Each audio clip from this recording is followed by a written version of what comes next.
ভাইয়ের চেম্বার ভাঙচুর করেছেন, লুটপাট করেছেন। গত কিছুদিন পূর্বে চেম্বারটি উদ্বোধন করা হয়েছে, আমি দেখেছিলাম।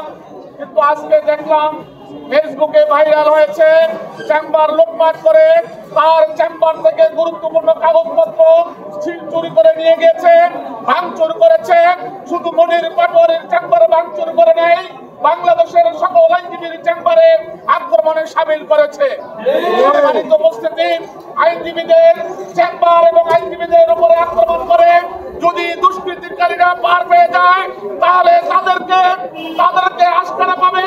আমি প্রশাসনের কাছে দাবি জানাতে চাই, এসপি থেকে শুরু করে প্রশাসনের সর্বমহলে আমার দাবি, দুষ্কৃতিকারীদেরকে চিহ্নিত করে তাদেরকে আইনের আওতায় এনে তাদেরকে সুপর্দ করে চালানের মাধ্যমে আইনে সুপর্দ করার জন্য দাবি জানাচ্ছি। আগামী 24 ঘন্টার মধ্যে যদি দুষ্কৃতিকারীকে গ্রেপ্তার করা না হয়, আইনজীবী সমিতির পক্ষ থেকে আমরা পরবর্তী কর্মসূচি ঘোষণা করব। আমরা সমস্ত বাংলাদেশের আইনজীবীদের চেম্বারের মধ্যে হামলা হয়েছে। আমরা হামলার তীব্র নিন্দা জানাই। আমি কুমিল্লা আইনজীবী সমিতির পক্ষ থেকে তীব্র প্রতিবাদ জানাচ্ছি।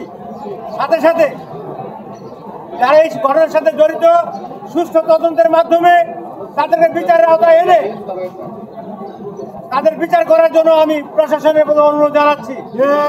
প্রয়োজনে আমরা কুমিল্লার মাননীয় পুলিশ সুপারের কাছে জেলা আইনজীবী সমিতির পক্ষ থেকে এই ব্যাপারে স্মারকলিপি দেব। যারা এই ঘটনার সাথে জড়িত সুষ্ঠু তদন্তের মাধ্যমে তাদের নাম উন্মোচন করে এবং বিচারের আওতায় এনে তাদের কঠিন বিচারের সম্মুখীন করার জন্য আমি প্রশাসনের প্রতি আহ্বান জানাচ্ছি। আমি 14 গ্রামের একতা বাজার আমার নিজ গ্রামে এলাকাবাসীর সুবিধার্থে এলাকাবাসীর রিকোয়েস্টে আমি এই চেম্বারটা করেছি। আমি দীর্ঘ 12 বছর ওকালতি করে কুমিল্লা জজ করি। এই ফাঁকে আমি কুমিল্লা জজ করার চেম্বারও আছে, কিন্তু এলাকায় কোনো চেম্বার নেই। এলাকাবাসীর প্রয়োজনে আমি এখানে চেম্বার করে উদ্বোধন করেছি। উদ্বোধন করার কালীন সময়ে সেখানে আমাদের এলাকাবাসী সহকারে সর্বস্তরের জনগণ ছিলেন। সেখানে কামরুল হুদা তার গণসংযোগ ছিল, সেই গণসংযোগের অংশ হিসেবে উনি আমার চেম্বার ঢুকেছেন, সবাইকে নিয়ে ভোট চাইছেন। সেখানে জামাতের লোকজন ছিল। পরবর্তীতে গতকালকে 2 দিন ধরে 14 বিভিন্ন জায়গায় জামাতের অফিস বা বিভিন্ন ধরনের অফিস ভাঙচুর হয়েছে। সেটাকে কেন্দ্র করে আমার চেম্বার কি জন্য ভাঙবে সেটা আমার কোনো প্রশ্ন আসছে, কারণ আমি তার সাথে কারোর সাথে কারোর সত্যতা নেই। বিশেষ করে বিএনপির সাথে আমার এলাকা বা বাইরে বা 14 গ্রামের কোনো সত্যতা আমি আমার নেই। তারা গতকাল রাতে 10:30টায় 3টা সিএনজি করে এসে তারা আমার চেম্বারটাকে ভাঙচুর করে লুটপাট করছে এবং সেখানে ককটেল ফেলেছে। তারা সিসি ফুটেজ সহকারে বিভিন্ন ফুটেজে সেগুলো দেখা গেছে। ইতিমধ্যে প্রশাসন বিভিন্ন ধরনের ফুটেজ সংগ্রহ করেছে।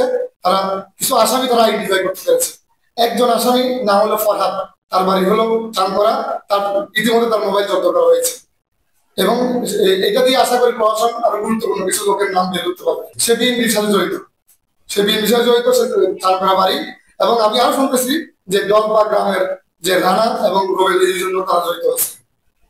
এবং আমি প্রশাসনের বিভিন্ন ঊর্ধ্বতন কর্মকর্তার সাথে কথা বলেছি, তারা বলছে যে আপনি আইনি ব্যবস্থা গ্রহণ করেন, এটা আমরা ব্যবস্থা করবো। আমি আজকেই থানায় গিয়ে মামলা লঞ্চ করবো ইনশাল্লাহ। আমার আইনজীবী সমিতি সবাই আমার সাথে আছে। আমি এটা ন্যায় বিচার চাই, কারণ আমার সাথে কারোর সাথে আমি আমার একদিনের জন্য আমি চেম্বারে বসতে পারি না। আমি ন্যায় বিচার চাই।